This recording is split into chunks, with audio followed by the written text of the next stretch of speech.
यहाँ से भाई आज हम लोग न्यू टॉपिक को स्टार्ट कर रहे हैं, चैप्टर नंबर 16 और पूरे बेसिक इलेक्ट्रिकल एमसीक्यूज़ का ये आपका लास्ट चैप्टर है। इसमें हम लोग इलेक्ट्रिकल इंस्ट्रूमेंट एंड मेज़रमेंट के बारे में स्टडी करेंगे।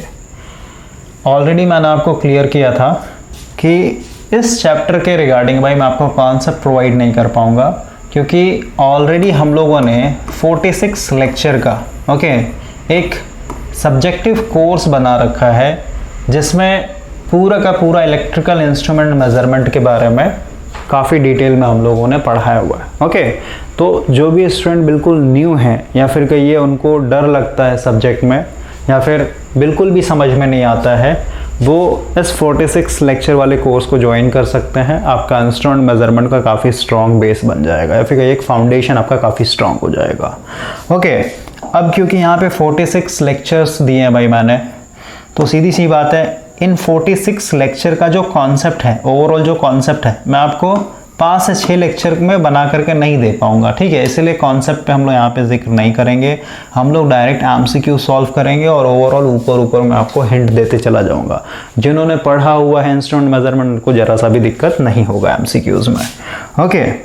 तो ओवरऑल अभी हम लोग ये एक इंट्रोडक्शन वीडियो बना रहे हैं भाई कि इसके अंदर हम लोग पढ़ते क्या है। ठीक है, इंस्ट्रूमेंट मेज़रमेंट का हम लोग को नीड क्यों पड़ा, तो अभी ये जानना बहुत ज़्यादा ज़रूरी है। तो अगर आप पूरे इलेक्ट्रिकल इंजीनियरिंग को देखें तो इसमें बहुत सारे सब्जेक्ट्स हैं, है ना, 7-8 सब्जेक्ट्स ऐसे ही हो जाते हैं भाई, प्लस आपका इलेक्ट्रॉनिक्स भी आपका इसके अंदर मिक्स हो जाता है। तो ओवरऑल आप समझिए 10 से 11 सब्जेक्ट मिला करके पूरा का पूरा इलेक्ट्रिकल इंजीनियरिंग बनता है। ठीक है, तो इसमें आपका एक इम्पॉर्टेंट सब्जेक्ट है जो कि आपका इलेक्ट्रिकल इंस्ट्रूमेंट एंड मेज़रमेंट। तो इस सब्जेक्ट का हम लोग को नीड क्यों पड़ा है, इस चीज़ को समझिए।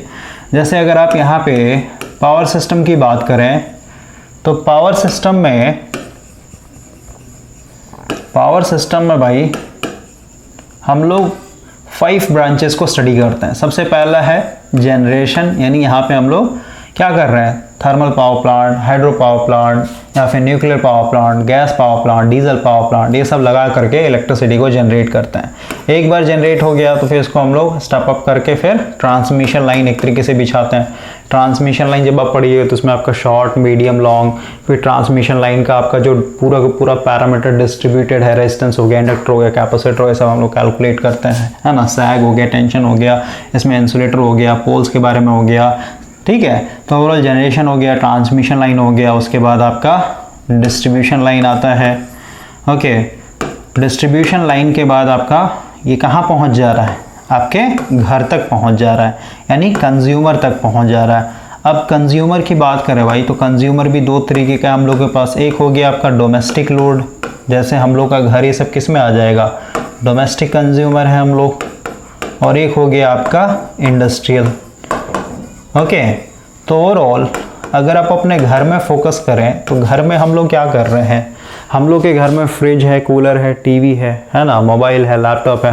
तो हम लोग एक तरीके से अपने घर में इन सारे इलेक्ट्रिकल एप्लायंस को जब रन कर रहे हैं भाई, यानी जब चला रहे हैं, तो ओवरऑल क्या होता है, इलेक्ट्रिकल एनर्जी का एक तरीके से कंजम्पशन हो रहा है, या फिर इसी को हम लोग बोलेंगे, हम लोग इलेक्ट्रिकल पावर को या फिर इलेक्ट्रिकल एनर्जी को क्या कर रहे हैं, यूटिलाइज कर रहे हैं। तो ओवरऑल जो आपका एक और जो ब्रांच होगा पावर सिस्टम का, इसको हम लोग बोलते हैं यूटिलाइजेशन। ठीक है, यूटिलाइजेशन ऑफ इलेक्ट्रिकल एनर्जी। अब देखिए ये पूरा का पूरा जनरेशन से ले करके यूटिलाइजेशन तक, ठीक है, जनरेशन, ट्रांसमिशन एंड डिस्ट्रीब्यूशन, उसके बाद फिर आपका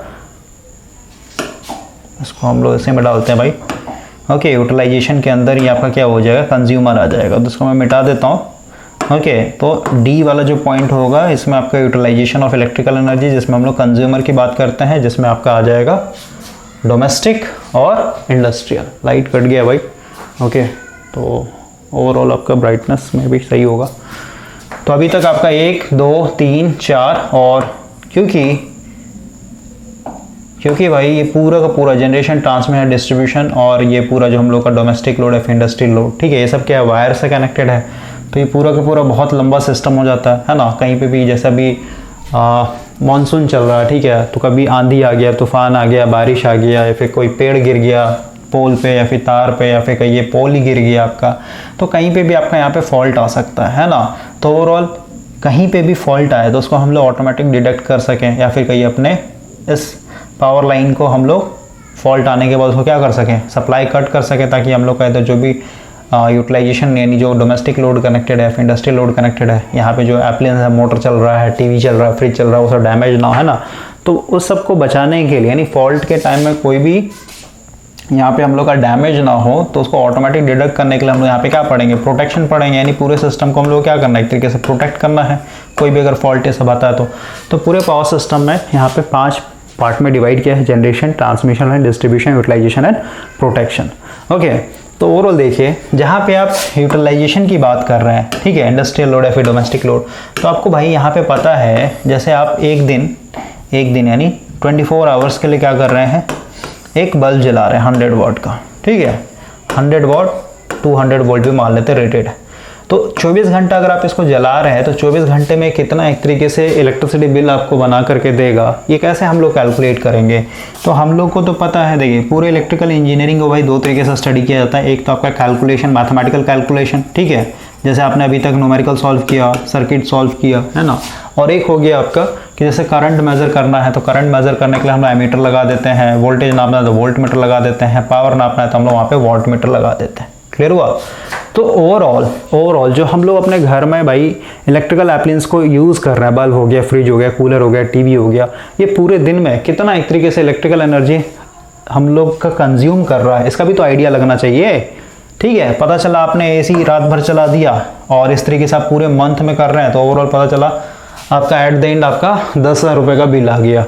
तो एक कंज्यूमर को ये भी पता लगना चाहिए कि हर दिन का मेरा एक तरीके से कितना एनर्जी कंज्यूम हो रहा है। जब भी जैसे अभी अगर हम लोग देखें, एक स्मार्ट मीटर का है ना, स्मार्ट मीटर लग रहा है हर जगह भाई, तो स्मार्ट मीटर का एक तरीके से बेनिफिट क्या है, जैसे आपका जो पहले वाला जो मीटर था उसमें क्या होता था कि मंथ ख़त्म हो जाने के बाद हम लोग का पूरे मंथ में कितना इलेक्ट्रिकल एनर्जी कंज्यूम हुआ है उसका एक तरीके से बिल आता था। मान लेते 2,000 आया, फिर 3,000 आया, फिर 4,000 आया, है ना, डिपेंडिंग अपॉन आपका लोड क्या एक तरीके से। लेकिन स्मार्ट मीटर में क्या खासियत होता है कि हर दिन का आपको एक तरीके से इलेक्ट्रिकल एनर्जी कंज्यूम कितना हो रहा है ना, 100 रुपया हो रहा है, फिर 60 रुपया हो रहा है, 50 रुपया हो रहा है, तो हर दिन का आपको ये डाटा देते चला जाएगा भाई। ठीक है, तो आपको पता चलेगा, कंज्यूमर को ऑटोमेटिक आइडिया लगते रहता है कि हर दिन का मेरा कितना एक तरीके से एवरेज इलेक्ट्रिसिटी बिल आ रहा है। तो यहाँ पे आप अपने इलेक्ट्रिसिटी को सेव कर सकते हैं। ठीक है, आपको पता है कि अभी जैसे मान लेते हैं डे टाइम है, तो आप अपना ट्यूबलाइट ना यूज़ करके आप विंडो खोल सकते हैं ना, क्योंकि आपको हर दिन का यहाँ पे क्या लग रहा है, आइडिया लगते जा रहा है कि हर दिन का मेरा कितना एक तरीके से बिजली बिल उठ रहा है। लेकिन वही अगर आप पुराने वाले मीटर की बात करें तो वो पूरा मंथ खत्म होने के बाद क्या देता था, फाइनल एक तरीके से अमाउंट बताता था कि इतना आपका बिजली बिल आया है इस मंथ का। ठीक है, तो ओवरऑल अपने घर में जो हम लोग यहाँ पे भाई एनर्जी को कैलकुलेट कर रहे हैं वो किसके द्वारा होता है, एनर्जी मीटर के द्वारा आपके घर के बाहर में लगा हुआ है ना। या फिर कहिए आपको करंट मेजर करना है, वोल्टेज नापना है, या फिर कहिए आपको पावर नापना है, तो ये सब के लिए हम लोग कैलकुलेशन थोड़ी ना करेंगे, V=I जो हम लोग ओम्स लॉ ये सब जो हम लोगों ने किया हो भाई वो सब नहीं करता। हम लोग क्या करता है, इंस्ट्रूमेंट एक तरीके से यूज़ कर रहे हैं। जैसे आप ट्रांसफार्मर पढ़े होंगे तो ट्रांसफार्मर का जैसे शॉर्ट सर्किट टेस्ट हो गया, फिर ओपन सर्किट टेस्ट हो गया, तो वहाँ पे करंट को मेजर करने के लिए, वोल्टेज को नापने के लिए, पावर को नापने के लिए हम लोग क्या कर रहे थे, सब इंस्ट्रूमेंट का ही तो एक तरीके से यूज़ कर रहे थे। तो ओवरऑल ये जो हम लोग का यूटिलाइजेशन वाला सेक्शन है भाई, यहाँ पे हम लोग को क्या चाहिए, सारा का सारा रीडिंग चाहिए। करंट नापना है, वोल्टेज नापना है, पावर नापना है, फिर एनर्जी नापना है। ओके, तो यहाँ पे हम लोगों को नीड होता है किसका, इंस्ट्रूमेंट। यानी इंस्ट्रूमेंट मतलब वैसा डिवाइस जो कि हम लोग को इन सारे पैरामीटर को मेजर करके दे सके। ठीक है, तो ये ओवरऑल ये अपने आप में काफ़ी ज़्यादा इंपॉर्टेंट टॉपिक है। अब ओवरऑल समझिए, जब आप इंस्ट्रूमेंट एंड मेजरमेंट पढ़िएगा, जैसे अगर आपने वोल्ट मीटर या एमीटर देखा होगा, हर किसी के घर में कहीं ना कहीं लगा होता है भाई। जैसे अगर आपके पास स्टेबलाइजर है तो वहाँ पे भी लगा होगा, या फिर कहीं आपके पास स्टार्टर है मोटर वाला, सिंगल फेज मोटर जो समरसेबल मोटर होता है, तो उसका स्टार्टर में भी वोल्ट मीटर लगा होता है, मीटर लगा हुआ होता है। ओके, तो अगर आप उसको देखेंगे तो आपको वहाँ पे साफ साफ दिखेगा भाई कि जो भी इंस्ट्रूमेंट है, ठीक है, फिर चाहे वोल्ट मीटर हो गया, फिर एमीटर हो गया, फिर वॉट मीटर, उसमें क्या होता है, एक पॉइंटर होता है। ठीक है, और इस पॉइंटर के ऊपर में ऐसा स्केल बना हुआ रहेगा। ठीक है, रीडिंग दिया रहता है स्केल पे। तो ओवरऑल समझिए, जब आप किसी भी इंस्ट्रूमेंट मेजरमेंट को पढ़ेंगे भाई, यानी इंस्ट्रूमेंट को पढ़ेंगे, तो ओवरऑल इस पॉइंटर को एक तरीके से मूव करवाने के लिए हम लोग एक टॉर्क चाहिए होता है, जो कि मेन टॉर्क होता है, हम लोग डिफ्लेक्शन टॉर्क बोलते हैं। ठीक है, अब सीधी सी बात है, अगर ये हल्का सा भी टॉर्क मिला तो ये पॉइंटर बहुत लाइट होता है, ठीक है, तो ओवरऑल कहाँ चला जाएगा, ये मैक्सिमम स्केल पे यहाँ पे पहुँच जाएगा। तो ऐसा ना हो तो उसके लिए हम लोग क्या करते हैं, कंट्रोलिंग टॉर्क बनाते हैं। कंट्रोलिंग टॉर्क के लिए हम लोग स्प्रिंग यूज़ करेंगे या फिर ग्रेविटी का यूज़ किया जाता है। उसके बाद जैसे मान लेते हैं यहाँ पे आके पॉइंटर एक तरीके से रुका है ना, तो ओवरऑल यहाँ पे क्या होगा, एक तरीके से थरथराएगा, ऐसे कंपन करेगा, ठीक है। तो अगर ये ज़्यादा देर तक थरथराएगा तो सीधी सी बात है जो रीडिंग लेने वाला होगा उसको काफ़ी देर तक वेट करना पड़ेगा कि कब ये एक तरीके से पॉइंटर यहाँ पे स्थिर हो जाए, रेस्ट कंडीशन में आ जाए।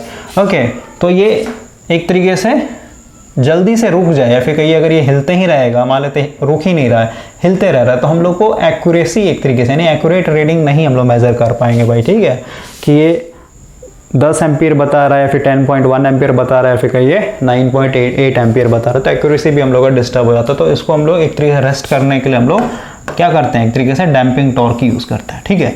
तो ओवरऑल आपके पूरे इंस्ट्रूमेंट में 3 तरीके का टॉर्क यूज़ होता है। डिफ्लेक्शन हो गया जिसको मेन टॉर्क बोलते हैं, कंट्रोलिंग टॉर्क हो गया, और टीडी अगर इस डायरेक्शन में जा रहा है, ठीक है, तो कंट्रोलिंग टॉर्क हमेशा क्या होता है, इसके जस्ट अपोजिट डायरेक्शन में होता है, ठीक है, ये पता होगा आपको। उसके बाद ये डैम्पिंग टॉर्क है, तो डैम्पिंग टॉर्क ओवरऑल क्या है, आपके पॉइंटर को एक तरीके से स्थिर करने के लिए, और डैम्पिंग टॉर्क आपका तभी एक तरीके से सिस्टम में एक्ट करता है जब पॉइंटर आपका मोशन में हो। अगर रेस्ट में है तो रेस्ट में आपका डैम्पिंग टॉर्क 0 होगा। अब डैम्पिंग टॉर्क कैसे हम लोग बनाते हैं या फिर क्रिएट करते हैं, कंट्रोलिंग टॉर्क कैसे एक तरीके से लेकर के आते हैं, डिफ्लेक्शन टॉर्क कैसे लेकर के आते हैं, यही सब हम लोग इसमें पहले पढ़ेंगे इंट्रोडक्शन में। ओके, तो सबसे पहला है आपका एब्सोल्यूट इंस्ट्रूमेंट। तो एब्सोल्यूट इंस्ट्रूमेंट भाई हम लोग कैलिब्रेशन के लिए यूज़ करते हैं। कैलिब्रेशन का कहने का मतलब क्या है, जैसे मान लेते हैं आपके पास एक डिजिटल वेइंग मशीन है भाई, जैसे आप सब्जी ये सब खरीदने गए होंगे तो उन लोगों के पास भी आज के डेट में क्या है, डिजिटल वेइंग मशीन होता है ना, यहाँ पे आपका डिजिटल में लिखता है। और पहले होता क्या होता था, हम लोग के पास एक मैनुअल तराजू होता था इस तरीके का, है ना, इस तरीके का मैनुअल तराजू होता था।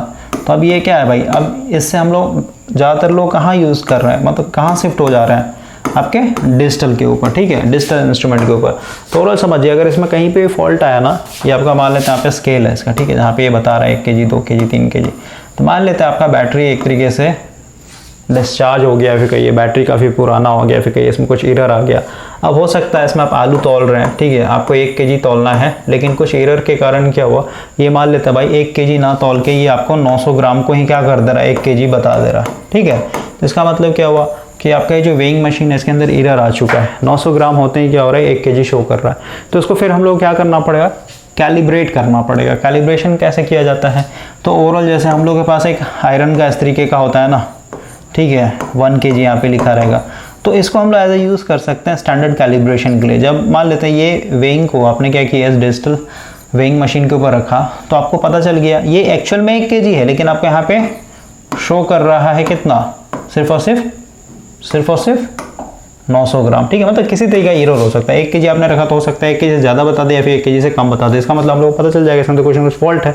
तो इसको हम लोग एज ए स्टैंडर्ड मान रहे हैं ताकि हम लोग इस इंस्ट्रूमेंट को फिर से क्या कर सकें, कैलिब्रेट कर सकें, ठीक है। फिजिक्स आप पढ़िएगा, यूनिट एंड मेजरमेंट, तो वहाँ पे आपको समझ में आएगा कि जो 1 kg का हम लोगों ने कहाँ से लिया हुआ है, तो एक यहाँ पे इस तरीके का रड होता है और इसको हम लोगों ने इस तरीके से रखा हुआ है भाई, ये लाइब्रेरी में रखा हुआ है एक तरीके से, और ये इस तरीके से रखा हुआ है, इस तरीके से इसको प्रोटेक्ट करके रखा हुआ है कि कितना भी टाइम बीत जाए, क्योंकि भाई कोई भी अगर आप जैसे कोई एक मान लेते हैं कोई भी मेटल रख रहे हैं, ठीक है, तो टाइम टू टाइम क्या होता है, इसमें डिके होता है, यानी कुछ ना कुछ आइटम इसमें से टूट करके यानी इसका क्षय होगा एक तरीके से। हो सकता है अभी जैसे 1 kg है, 1 kg इसका वेइंग वेट है, हो सकता है 100 साल के बाद ही 1 kg का ना रहे, क्योंकि समय के साथ क्या होता है इसमें कुछ ना कुछ तो डैमेज होगा, समझ रहे बात को। तो ओवरऑल हम लोगों ने इस रड को इस तरीके से प्रोटेक्ट करके रखा हुआ है कि इसमें कभी भी कोई डिके ना हो, और इसका जो वेट होगा उसी वेट को हम लोगों ने क्या किया है, 1 kg माना है, और इसी के सैंपल से फिर हम लोगों ने क्या किया, इस तरीके की कॉपी बना के अपने मार्केट में एक तरीके से पब्लिकली स्प्रेड किया हुआ है, ठीक है। तो ओवरऑल जिन्होंने पढ़ा हुआ होगा भाई उनको समझ में आ रहा मैं क्या बोल रहा हूँ, कैलिब्रेशन का मतलब क्या होता है। ओके, कैलिब्रेशन का मतलब क्या है कि स्टैंडर्ड मेजरिंग डिवाइस से उसको हम लोग कैलिब्रेट कर देते हैं।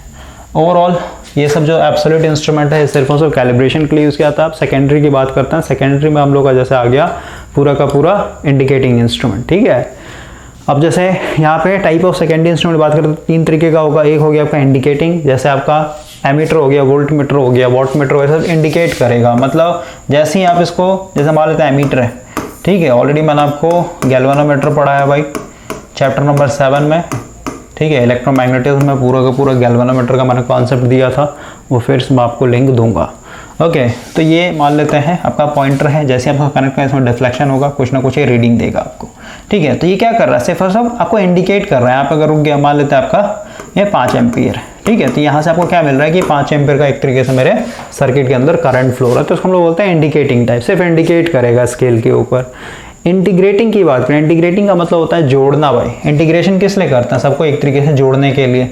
ओके, तो जैसे आपका घर में, ठीक है, जो हम लोग का एनर्जी मीटर हो गया, वो क्या करता है, हर दिन के एनर्जी को जोड़ते चला जाता है, ठीक है। आज मान लेते हैं 5 यूनिट उठा, कल मान लेते हैं 6 यूनिट उठा, सबको क्या कर रहा है, जोड़ते जा रहा है, जोड़ते जा रहा है, जोड़ते मतलब एडिंग करता है। इसको हम लोग बोलते हैं integrating type instrument.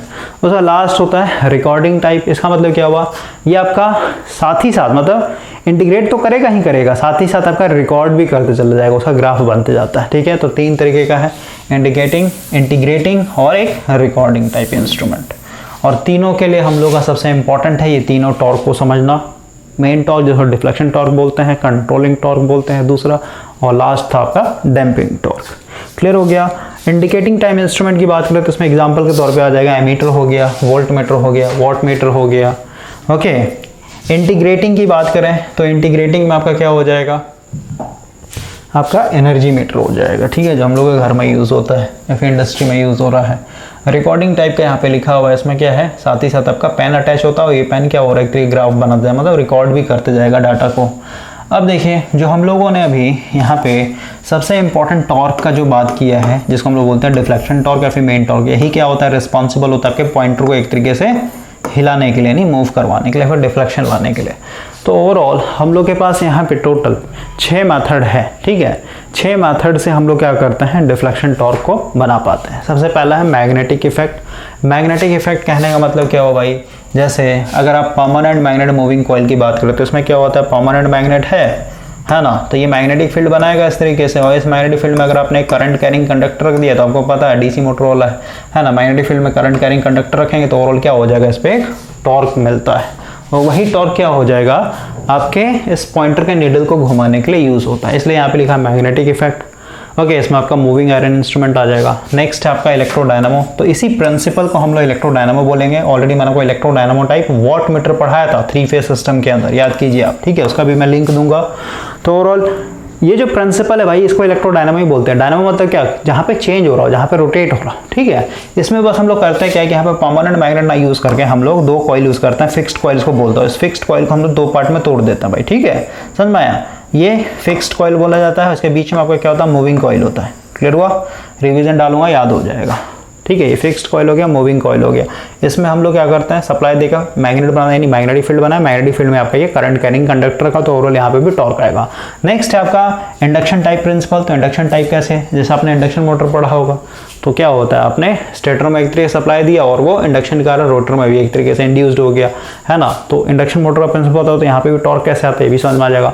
Thermal effect की बात करें, मीन्स हीट दे करके, ठीक है, हीटिंग इफेक्ट कारण हम लोग क्या होगा, यहाँ पे एक तरीके से टॉर्क बनेगा, deflection torque. Hot wire instrument जिसको हम लोग बोलते हैं, कैसे होता है थोड़ा समझा देता हूँ हॉट वायर के बारे में।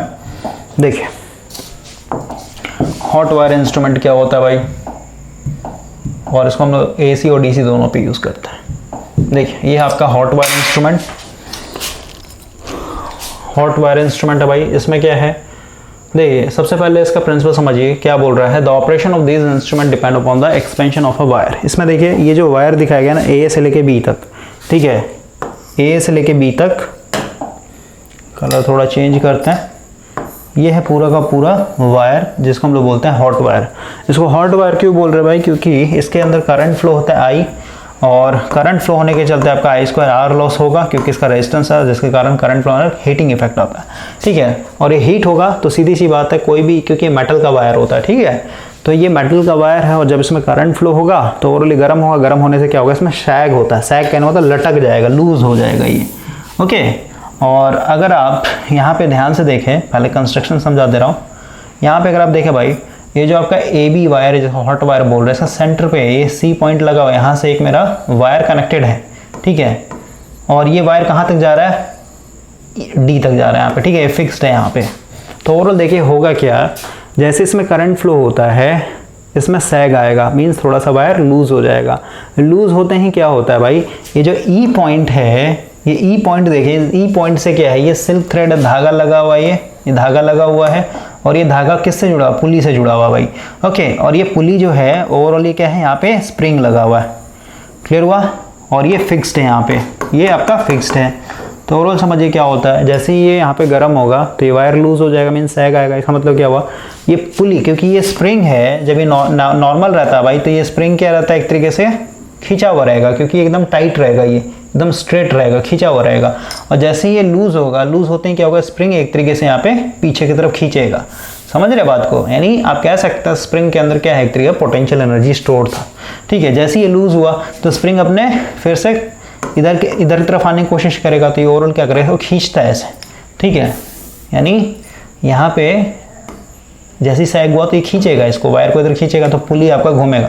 पुली के साथ ही क्या होता है, ये पॉइंटर लगा होता है, ठीक है। तो यहाँ पे लूज हुआ, सैग बनाती है, नीचे खींचेगा, पुली इस तरफ खींच रहा है, ठीक है, क्योंकि स्प्रिंग इसको इधर तरफ फोर्स लगाता है और ये पुली भी घूमता है। पुली घूमने के चलते पॉइंटर पुली से अटैच होता है, ये भी आपका एक तरीके से ऊपर स्केल के ऊपर आपका डिफ्लेक्शन शो करता है। इसको बोलते हैं हम लोग हॉट वायर इंस्ट्रूमेंट। यानी यहाँ पे जैसे मान लेते हैं करंट ज़्यादा फ्लो हुआ, इसका मतलब कि आई स्क्वायर आर लो ज़्यादा होगा, मीन्स हीट ज़्यादा होगा। हीटिंग इफेक्ट ज़्यादा होने के कारण क्या होगा, इसमें सैग और ज़्यादा देखने को मिलेगा। सैग ज़्यादा देखने को मिलेगा मतलब क्या, कि ये और ज़्यादा, मतलब पुली और ज़्यादा एक तरीके से घूमेगा, क्योंकि इसको और खींचेगा ना, समझ गया, तो उसके कारण आपको डिफ्लेक्शन और ज़्यादा देखने को मिलेगा। इसको बोलते हैं हॉट वायर इंस्ट्रूमेंट। अब देखिए मेरे को एक चीज़ बताइए, अगर आपसे पूछेगा कि हॉट वायर इंस्ट्रूमेंट एसी और डीसी दोनों पे यूज़ करेंगे या फिर सिर्फ डीसी पे यूज़ होता है, फिर सिर्फ एसी पे यूज़ होता है, कैसे बताएंगे। तो हम लोग यहाँ पे देख रहे हैं भाई, मेन वर्किंग प्रिंसिपल क्या है कि इस करंट के, यानी इस वायर के अंदर जो करंट आ रहा है स्क्वायर आर लॉस, ठीक है, जिसके कारण हीट आ रहा है ना, इसी के कारण आपको क्या हो रहा है, सैग बन रहा है, और इसी कारण ये पुली एक तरीके धागे को खींच रहा है इस डायरेक्शन में, जिसके चलते पॉइंटर घूम रहा है। तो ओवरऑल ये जो हीटिंग इफेक्ट होता है भाई, ये हीटिंग इफेक्ट ओवरऑल डीसी और एसी दोनों से क्या होगा, सेम ही आएगा। क्योंकि भाई एसी को भी हम लोग क्या करते हैं, आरएमएस वैल्यू से एक तरीके से रिप्लेस कर देते हैं ना, और आरएमएस वैल्यू क्या होता है, डीसी का इक्विवेलेंट होता है। अगर इस वायर के अंदर एसी फ्लो हो या फिर डीसी फ्लो हो, दोनों के चलते क्या होगा, सेम हीट इफेक्ट होगा, यानी सेम एक तरीके से गर्मी पैदा होगा और सेम सैग बनेगा, और सेम सैग बनने के चलते सेम नंबर ऑफ रिवॉल्यूशन यहाँ पे पुली घूमेगा, तो ओवरऑल आप यहाँ पे सेम डिफ्लेक्शन देखने को मिलेगा। यानी हॉट वायर इंस्ट्रूमेंट क्या होता है, दोनों के लिए यूज़ करते हैं, एसी के लिए भी और डीसी के लिए भी। क्लियर हो गया, तो आप इसको एक बार पढ़ लीजिएगा, क्लियर हो जाएगा, ठीक है। यहाँ पे बस मैं ओवरऑल हिंट देते चला जाऊंगा। तो ये भी एक मेरे पास एक प्रिंसिपल है जिससे हम लोग डिफ्लेक्शन टॉर्क बनाते हैं, यानी मेन टॉर्क बनाते हैं, ठीक है। और इसी प्रिंसिपल पे हम लोग अगर जो डिवाइस बना रहे हैं वोल्ट मीटर एमीटर, उसी बेसिस पे हम लोग नाम रखते हैं hot wire ammeter, hot wire instrument, ये वोल्ट मीटर, ठीक है। तो मूविंग आयरन समझा दिया मैंने आपको। कहाँ गया भाई, ये नहीं था हम लोग का, ये वाला पेज नहीं था, हाँ यही है, देखिए। तो फर्स्ट समझ में आ गया, ये पहला प्रिंसिपल है, जैसे डिफ्लेक्शन टॉर्क बनाएंगे। ये सेकंड टाइप हो गया, बस इसमें हम लोगों ने परमानेंट मैग्नेट ना यूज़ करके एक तरीके से इलेक्ट्रोड मतलब कॉइल यूज़ किया भाई, और कॉइल के अंदर करंट देंगे तो मैग्नेट, ठीक है, यानी इलेक्ट्रोमैग्नेट यूज़ किया। इलेक्ट्रोमैग्नेटिक इंडक्शन में समझ में आ गया होगा, ठीक है, ये कैसे होता है समझ में आ जाएगा, ठीक है। थर्मल इफेक्ट समझा दिया, हॉट वायर इंस्ट्रूमेंट बोलते हैं। अगला है केमिकल इफेक्ट। केमिकल इफेक्ट क्या होता है, इस पर बात करेंगे। और लास्ट आपका इलेक्ट्रोस्टैटिक इफेक्ट। इलेक्ट्रोस्टैटिक पहले समझाता हूँ क्या होता है।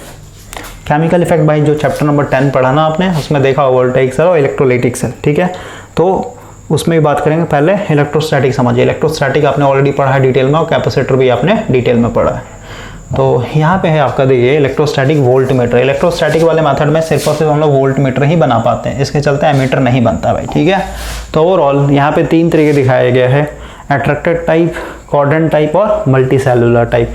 तो अट्रैक्टेड टाइप समझा देता हूँ, उसमें कैसे एक तरीके से टॉर्क जनरेट होता है, इस चीज़ को समझिए आप, कैसे हम लोग का यहाँ पे टॉर्क बनेगा।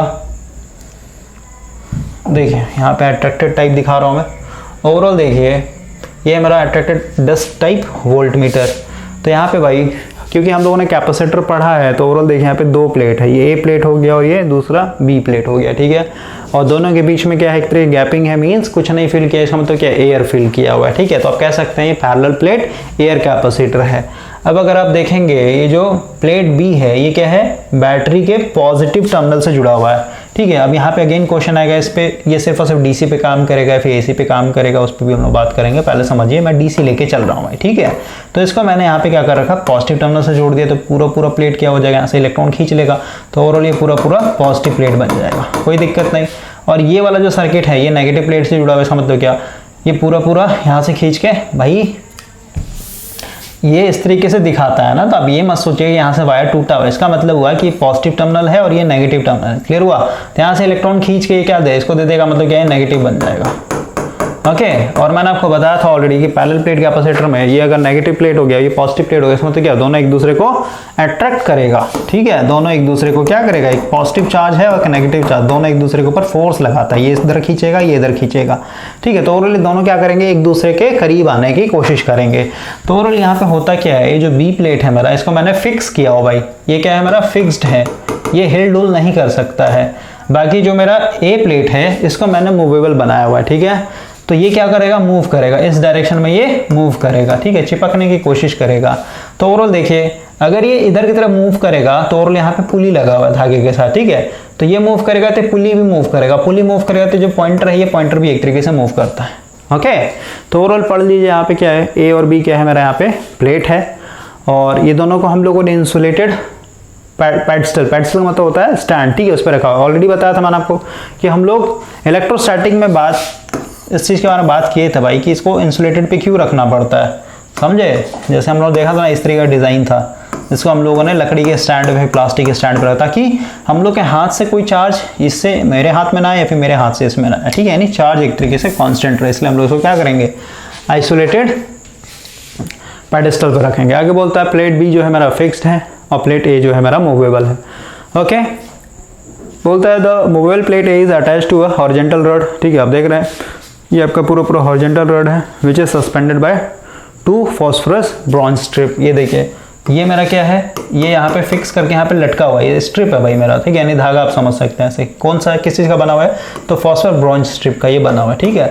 और ये पूरा पूरा क्या है, इस रॉड पे लटका हुआ है, ठीक है, रॉड इसका सपोर्ट देगा, ऐसे लटका हुआ है। क्लियर हुआ। ओके। बोलता है आगे बोलता है one the potential difference method applied cross the plates, ठीक है। जैसे यहाँ पे सिस्टम में कनेक्ट करेंगे, बोलता है the plate A move towards the fix plate B, अभी जस्ट बताया बी की तरफ जाएगा, and actuate the pointer wire pulley और लिंक मैकेनिज्म, क्योंकि ये झूला है ना, समझ गया, ऐसे ये लटका हुआ भाई, ये रड जो है इस फॉस्फोर ब्रॉन्ज के धागे पे लटका हुआ है, ठीक है। तो ओवरऑल जब ये ऐसे जाने की कोशिश करेगा तो ये पूरा पूरा झूला भी ऐसे जाने की कोशिश करेगा, और ये जब जाएगा तो ये पुली घूमेगा, ये फिर आपको पॉइंटर डिफरेंट करता है, ठीक है। ऑलरेडी बता दिया मैंने आपको। तो ये है आपका इलेक्ट्रोस्टैटिक का कॉन्सेप्ट यूज करके हम लोगों ने क्या किया, यहाँ पे डिफ्लेक्शन टॉर्क एक तरीके से जनरेट किया है। तो इतने तरीके के भाई आपके प्रिंसिपल है जिसपे हम लोग अपने मेन टॉर्क को क्या करते हैं, जनरेट करते हैं। अब ये क्वेश्चन होगा इलेक्ट्रोस्टैटिक एसी पे भी होगा फिर डीसी पे भी होगा। तो ओवरऑल देखिए होगा क्या, यहाँ पे फिर से आते हैं भाई यहाँ पे।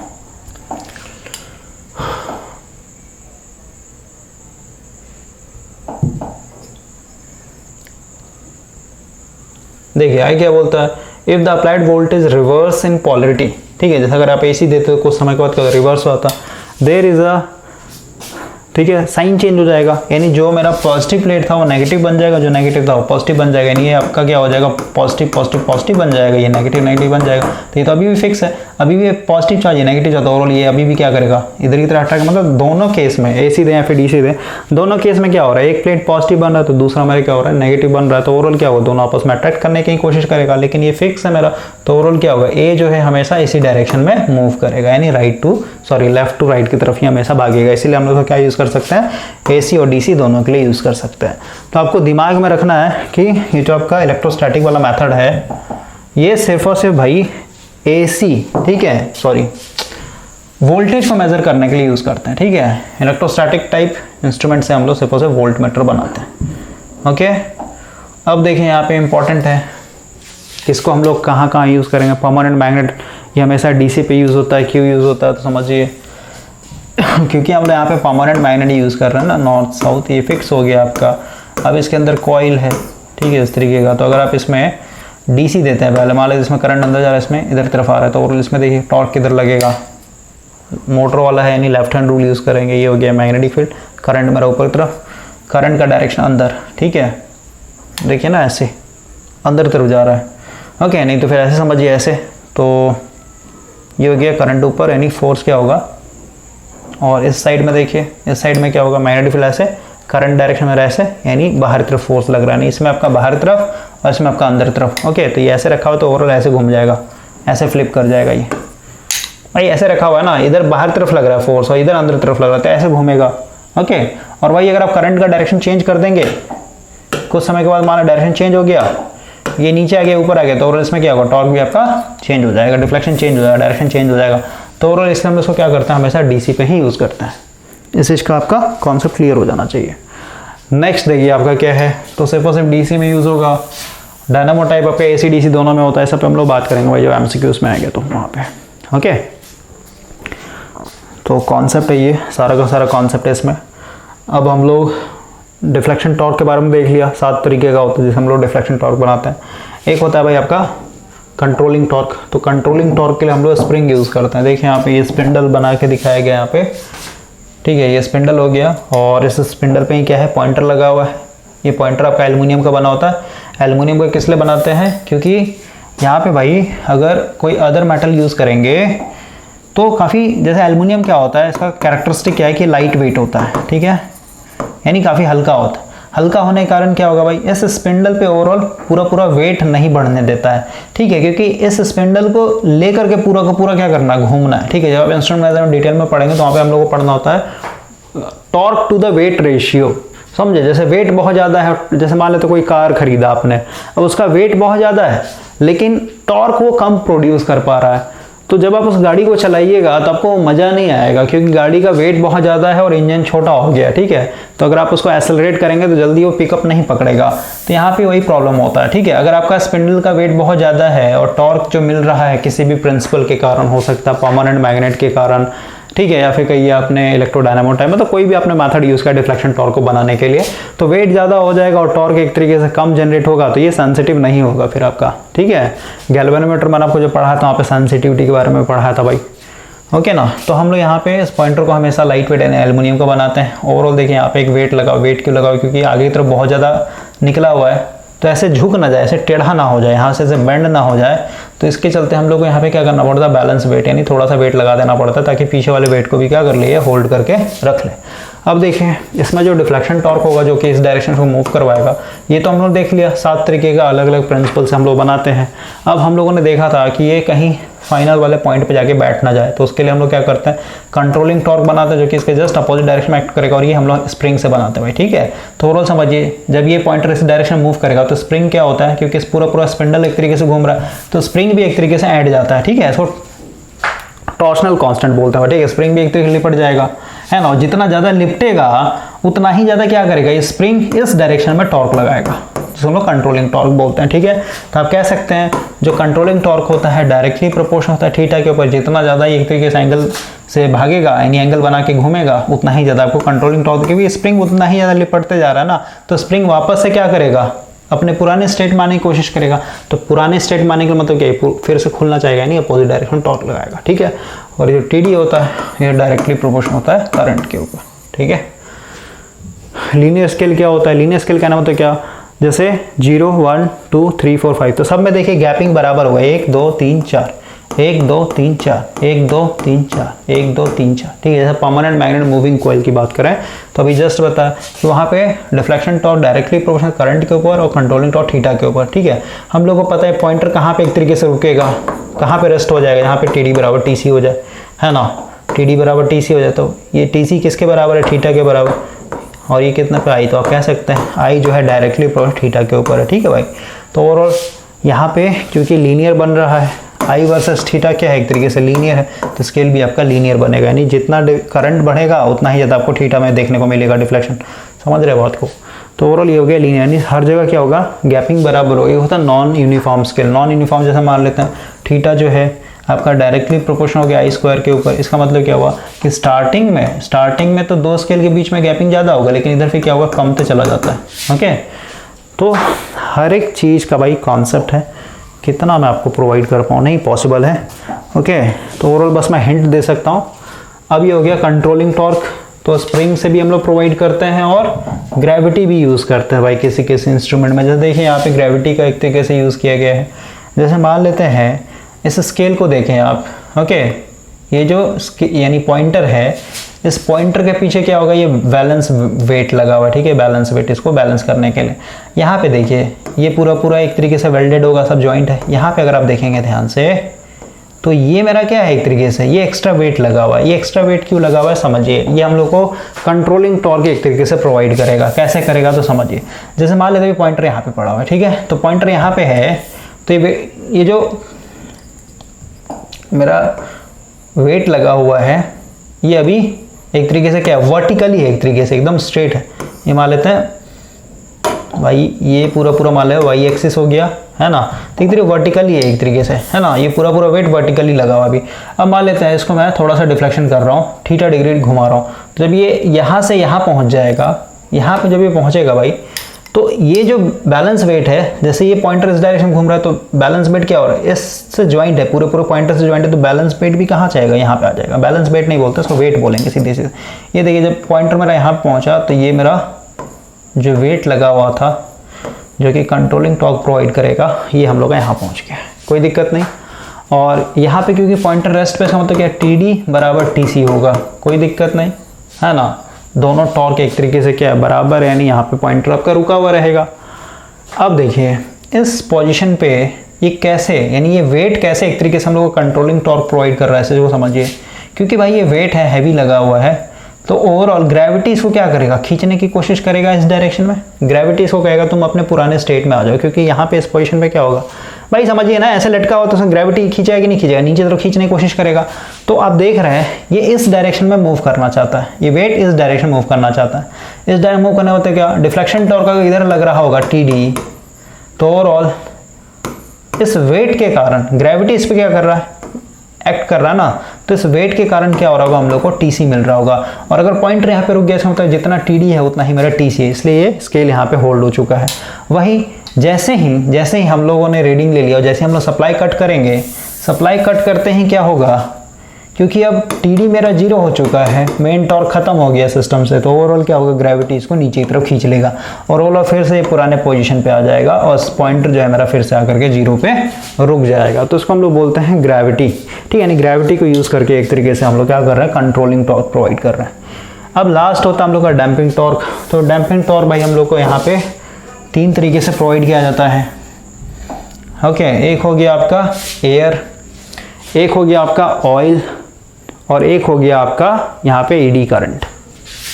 देखिए 3 तरीके से होता है यहाँ पे, एयर के through, air friction, fluid friction और ईडी करंट। तो ओवरऑल आपको समझाता हूँ होता क्या है।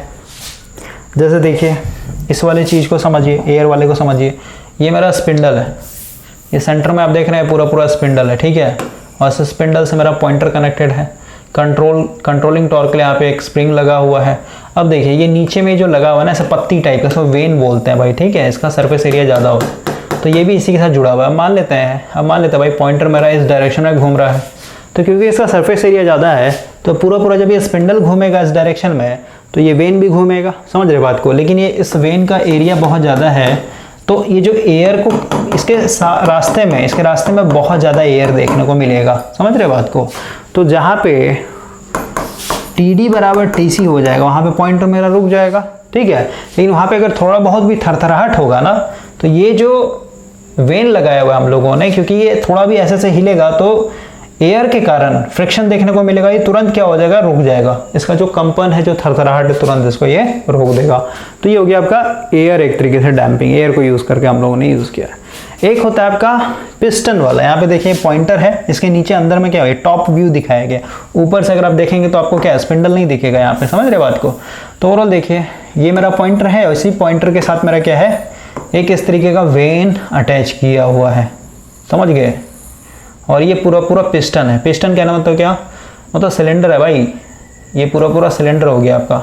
इस सिलेंडर के अंदर हम लोग एयर भर रखे हैं अभी, या फिर कहीं हम लोग इसके अंदर ऑयल भी भर सकते हैं, ठीक है। तो ओवरऑल समझिए, अगर मेरा पॉइंटर डिफ्लेक्ट किया, ठीक है, नहीं सिस्टम में कनेक्ट करना, डिफ्लेक्शन टॉर्क आएगा, यानी इसको इस डायरेक्शन घुमा रहा, जब इस डायरेक्शन घूमेगा तो ये पूरा पूरा सिस्टम, ये जो पिस्टन लगा हुआ है, पिस्टन भी क्या होगा, ऐसे बाहर तरफ निकलने की कोशिश करेगा, है ना, ऐसे आएगा, ऐसे घूम रहा है ना, तो पूरा पूरा ऐसे। अगर इसके अंदर मैंने ऑयल भरा हुआ है तो ऑयल क्या करेगा, इसको काफ़ी ज़्यादा रेजिस्टेंस क्रिएट करके देगा। तो जहाँ पे टी डी बराबर टी सी हो जाएगा, वहाँ पे अगर ये कंपन कर रहा होगा तो तुरंत क्या हो जाएगा, क्योंकि ऑयल इसको ज़्यादा फ्रिक्शन प्रोवाइड कर रहा है, तो ओवरऑल तुरंत ये क्या हो जाएगा, रेस्ट में आ जाएगा। क्लियर हुआ। तो यहाँ पे ऑयल भी यूज़ कर सकते हैं, एयर भी यूज़ कर सकते हैं, ठीक है, डिपेंड करता है कि हम लोग को डैम्पिंग कितना चाहिए। उसी तरीके से एक और मेथड है, यहाँ पे देखिए, ये वेन, ये मेरा मेन स्पिंडल हो गया, ऐसे अंदर तरफ घुसा हुआ है। ओके, इसी के ऊपर क्या हो, पॉइंटर सब लगा हुआ, तो पॉइंटर जब घूमेगा, मान लेते हैं इस डायरेक्शन में घूम रहा पॉइंटर, तो ये भी घूमेगा। देख रहे हैं, 2 वेन लगा हुआ है, एक इधर एक इधर, इसका एरिया ज़्यादा होता है भाई, टॉप व्यू दिखाया गया। ओके, तो ऐसे घूमेगा तो ये वेन भी घूमेगा, और जहाँ पे टी डी बराबर टी सी हो जाएगा, वहाँ पे आपका क्या हो जाएगा, तुरंत इसको स्टॉप कर देगा। अगर ऐसे से हिलता है तो ओवरऑल क्या हो, यहाँ पे एयर रेजिस्टेंस ज़्यादा देखने को मिलेगा, है ना, तो ओवरऑल ये तुरंत क्या कर देगा, रोक देगा। तो इस तरीके से भाई हम लोग क्या कर रहे हैं, डैम्पिंग टॉर्क प्रोवाइड कर रहे हैं। एक होता है एडी करंट, तो इसके लिए मैंने आपको एक व्हाट्सएप ग्रुप में वीडियो सजेस्ट किया था, वो कॉपर ट्यूब वाला, एक कॉपर ट्यूब था, इसके अंदर हम लोगों ने मैग्नेट डाल रखा था, है ना।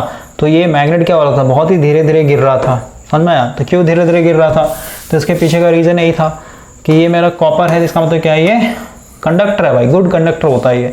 और जब मैग्नेट इसके अंदर से गिर रहा है, इसका मतलब क्या, हर एक पॉइंट पे आपको क्या देखने को मिल रहा है, मैग्नेटिक फील्ड चेंज हो रहा है भाई। मैग्नेटिक फील्ड नीचे, मैग्नेट जैसे धीरे धीरे नीचे जाएगा, वैसे वैसे क्या हो रहा होगा, मैग्नेटिक फील्ड धीरे धीरे इनके पास से चेंज होते जा रहा होगा।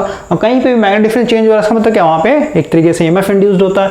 ईएमएफ इंड्यूस्ड होने के चलते करंट फ्लो होता है, उस करंट को हम लोग ईडी करंट बोलते हैं। और वो ईडी करंट क्या होगा, इस तरीके से फ्लो होगा, और उसके चलते इस तरीके का आपका मैग्नेट बनेगा कि ये वाला मैग्नेट और ईडी करंट के चलते जो मैग्नेट है, दोनों अपोज करेगा, ठीक है। इसीलिए ये क्या हो रहा है, एक तरीके से स्लो डाउन हो रहा है। मतलब जो आपका कॉपर है ना, कॉपर का ट्यूब, वो भी एक तरीके से मैग्नेट की तरह बिहेव करने लगता है, ठीक है, दोनों में अट्रैक्शन होता है, उसके कारण आपका ये स्लो स्लो गिरने लगता है।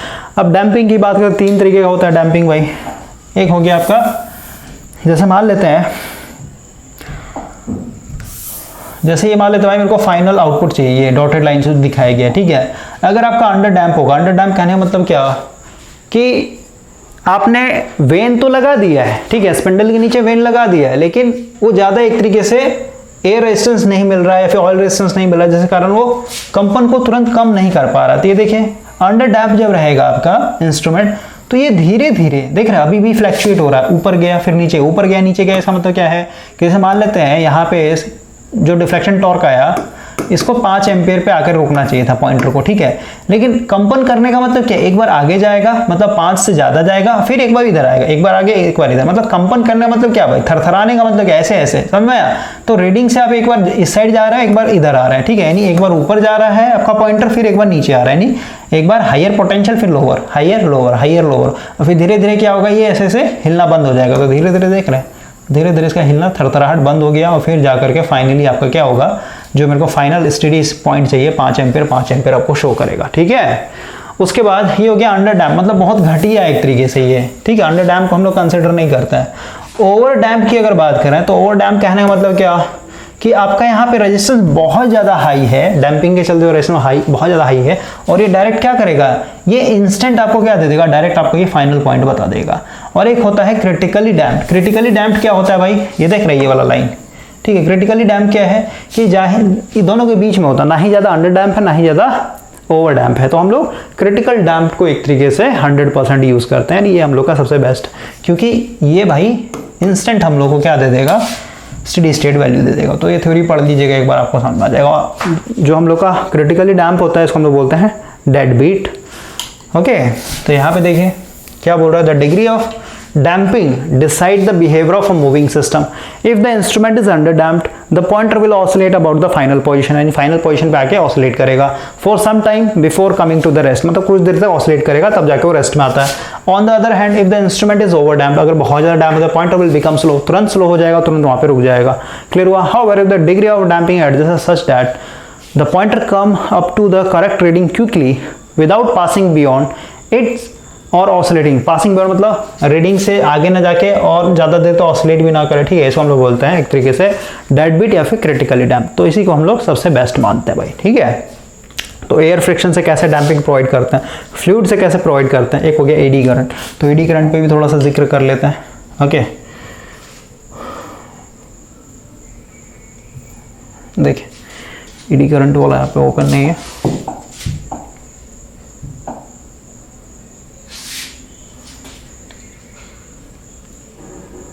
ईडी करंट वाला है नहीं भाई, ईडी करंट वाला होना चाहिए लेकिन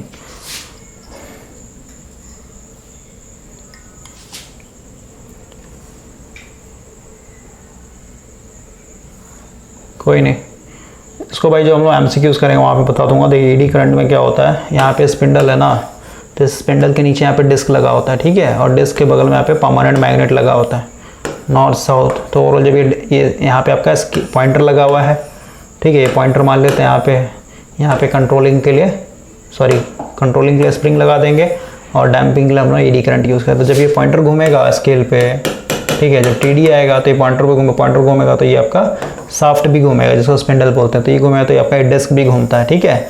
और डिस्क घूम रहा है क्योंकि यहाँ पे मैग्नेटिक फील्ड है नॉर्थ टू साउथ, तो जब ये डिस्क घूमेगा तो ये मैग्नेटिक फील्ड को क्या करता है, कट करता है, और मैग्नेटिक फील्ड कट हो रहा है तो सीधी सी बात है ईएमएफ इंड्यूस्ड होगा, ईएमएफ इंड्यूस में करंट फ्लो होगा, उस करंट को ईडी करंट बोलते हैं, और वो करंट खुद का एक मैग्नेटिक फील्ड बनाएगा, और वो मैग्नेटिक इस तरीके से बनाएगा भाई कि इस मैग्नेटिक फील्ड को क्या करे, अपोज करे, तो यहाँ पे एक और मैग्नेट बनेगा, और वो मैग्नेट क्या करता है, ये यहाँ पे साउथ बना लिया, ये आपका रिपेल करेगा ना, नॉर्थ बना लेगा, ये साउथ बना, तो क्या करेगा, नॉर्थ ये साउथ और रिपेल करेगा, यानी इसको फिर आगे बढ़ने नहीं देगा, ठीक है। तो इस डिस्क के मूवमेंट को क्या करता है, वो एक तरीके से अपोज करता है, रोक देता है, ठीक है। तो इस तरीके से हम लोग ईडी करंट डैम्पिंग भी यूज करते हैं।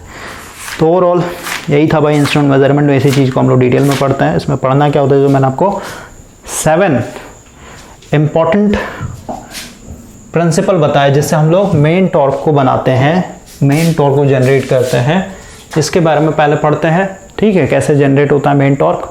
उसके बाद फिर हम लोग उससे एमीटर बनाएंगे, वोल्ट मीटर बनाएंगे, उसका फिर एमीटर का एक्सटेंशन अगर ज़्यादा बढ़ाने रेंज एक्सटेंशन बोलते हैं, ठीक है, तो उसके लिए हम लोग शंट में एक लो रेजिस्टेंस लगा देंगे। वोल्ट मीटर बना रहे तो वोल्ट मीटर का रेंज एक्सटेंड करना हो तो उसके लिए क्या करेंगे, ठीक है। इलेक्ट्रोडायनामो टाइप पढ़िएगा तो उसमें आपका फिर वॉट मीटर होता है ना, ऑलरेडी पढ़ा रखा मैंने। तो ये पूरा का पूरा आपका एनालॉग इंस्ट्रूमेंट मेजरमेंट है। इसी के अंदर फिर आगे जाकर सीटी पढ़ना पड़ता है, पीटी पढ़ना जो हम लोग इंस्ट्रूमेंट ट्रांसफॉर्मर बोलते हैं। ओके, उसका फिर हम लोग पोटेंशियोमीटर पढ़ते हैं, पावर फैक्टर मीटर पढ़ते हैं। तो ये जो आपका 7 प्रिंसिपल है ना, यही आपका पूरा का पूरा बेस है पूरे इंस्ट्रूमेंट एंड मेजरमेंट का। इसको समझ जाइएगा। तो जितने भी आपके आगे चल करके इंस्ट्रूमेंट मेजरमेंट में डिवाइस पढ़ना होता है, power factor metre, frequency meter, okay, potentiometer, उसके बाद फिर आपका सीटीपीटी तो आपका ट्रांसफार्मर का कॉन्सेप्ट है पूरा, लेकिन यही आपका मेन होता है भाई, ठीक है। इतना समझ गए होंगे तो आपको इंस्ट्रूमेंट मेजरमेंट में दिक्कत नहीं होगा। और यहाँ से आपका ये वाला इंपॉर्टेंट है, डीसी में कौन सा यूज़ होगा, एसी में कहाँ यूज़ होगा, किससे हम लोग एमीटर बनाएंगे, वोल्ट मीटर किससे बनाएंगे, ठीक है। जब मूविंग आयरन एमीटर और वोल्ट मीटर बनता है तो ये सब हम लोग जैसे जैसे एमसीक्यू यूज़ करेंगे वैसे वैसे मैं आपको बताते चले जाऊँगा, ओके। और यहाँ पे अभी के लिए आप देख ही लीजिए, ज़्यादातर हम लोग ये जो आपका डायनामो टाइप है ना, इलेक्ट्रोडायनामो टाइप, इसे हम लोग वाट मीटर, ठीक है, ऑलरेडी पढ़ा था मैंने वाट मीटर। और ये जो आपका इंडक्शन टाइप है, क्योंकि इंडक्शन टाइप हम लोग सिर्फ और सिर्फ एसी में यूज़ करते हैं, तो एसी में भाई इस चीज़ को आप दिमाग में डालिएगा, क्योंकि एक मात्र इंडक्शन टाइप ही ऐसा है, ठीक है, जो सिर्फ और सिर्फ एसी में यूज़ होगा, सिर्फ और सिर्फ एसी में। और इससे हम लोग क्या बनाएंगे, एमीटर बनाएंगे, वोल्ट मीटर बनाएंगे, वॉट मीटर बनाएंगे और एनर्जी मीटर बनाएंगे। तो इंडक्शन टाइप में पूरा आ जाएगा, सारा इंस्ट्रूमेंट बन जाता है, एमीटर भी, वोल्ट मीटर भी, वॉट मीटर भी और एनर्जी मीटर भी। बाकी सब देखिए इलेक्ट्रोलाइटिक मैंने बताया था, इसमें गैल्वेनिक सेल पढ़ा है ना, उसमें क्या बताया था, अभी हम लोग बात करेंगे एम्पियर आवर। जैसे अगर आप बैटरी खरीदने जाएंगे मार्केट में तो उसका जो रेटिंग होता है एएच में किया जाता है, एम्पियर आवर में, ठीक है। एम्पियर आवर में क्यों करते हैं, सब पे बहुत सारा लेक्चर देना भाई चैप्टर नंबर 10 में, तो ही बता रहा हूँ। इलेक्ट्रोलाइटिक कहाँ पे यूज़ करेंगे, तो एम्पियर आवर मीटर, यानी ये क्या है, बैटरी के एनर्जी को एक तरीके से कैलकुलेट करने के लिए मीटर, ओके। जैसे भाई एनर्जी मीटर होता है ना अपने घर का एनर्जी एक तरीके कैलकुलेट करने के लिए, उसी तरीके से बैटरी एक तरीके से कितना एक तरीके से पावर कंज्यूम का है, यानी एनर्जी को कैलकुलेट, तो उसमें हम लोग बात करेंगे भाई। तो ओवरऑल एसी के लिए आपको याद रखना है, सिर्फ और सिर्फ यानी इंडक्शन टाइप के लिए याद करना, सिर्फ और सिर्फ एसी पे यूज़ होता है। और इससे हम लोग सारा बनाते हैं, मीटर भी, वोल्ट मीटर भी, वॉट मीटर भी और एनर्जी मीटर भी। बाकी आप देखिए अभी हॉट वायर बता दिया था मैंने, उसको एसी डीसी दोनों पे यूज़ करेंगे।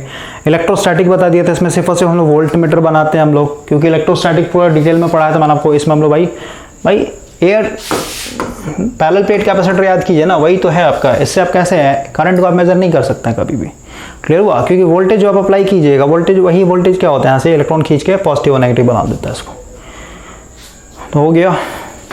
अभी हॉट वायर बताया था, एसी डीसी दोनों, इसमें सिर्फ एमीटर और वोल्ट मीटर होता है, क्योंकि यहाँ पे वो जो वायर था भाई, वो वायर क्या हो रहा है, हीट के कारण सैग हो रहा है, तो उसके कारण पुली एक तरीके से मूव कर रहा है, तो एमीटर और वोल्ट मीटर काम करेगा उस पर, ओके। तो ये पूरा का पूरा टेबल इंपॉर्टेंट है, उसमें ज़्यादातर मैंने आपको ऑलरेडी समझा दिया भाई। यहीं से आपके एमसीक्यूज आएंगे, फिर आपका कुछ न्यूमेरिकल सेक्शन है उसको भी हम लोग यहीं पे कवर कर लेंगे।